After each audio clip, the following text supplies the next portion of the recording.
2026-এ কোরবানি ঈদের ভাগা উপযুক্ত কোরবানির গরু নিয়ে আজকে আপনাদের কাছে এসেছি, যা আমরা 20,000, 25,000, 30,000 টাকা নির্ধারণ করে আপনাদের কাছে ভাগার একটি সার্ভিস দেওয়ার চিন্তা ভাবনা করে এসেছি।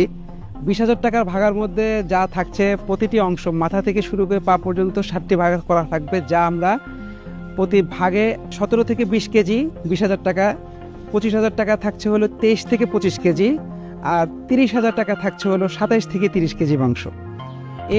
এটা আসলে নির্ধারণ করেও বলা যাচ্ছে না, কারণ কোরবানির জিনিস আমরা নির্ধারণভাবে কোনো কিছু বলতে পারি না। তাও আমরা একটা সামঞ্জস্য বজায় রাখার জন্য একটা ধারণা দিয়ে থাকি। প্রতি বছরের ন্যায় এবারও আমরা আপনাদের কাছে নিয়ে আসছি হোম ডেলিভারি সহ আপনাদের কাছে আমরা পৌঁছিয়ে দেব। তাছাড়া যদি আপনারা সামনাসামনি দেখতে চান, আমরা ঈদের 15 দিন আগে আমাদের যে প্লেসমেন্ট আমরা কোরবানি করে থাকবো এবং কোন সময় করে থাকবো সেটা আপনাদের মাঝে আমরা জানিয়ে দেব। ঈদ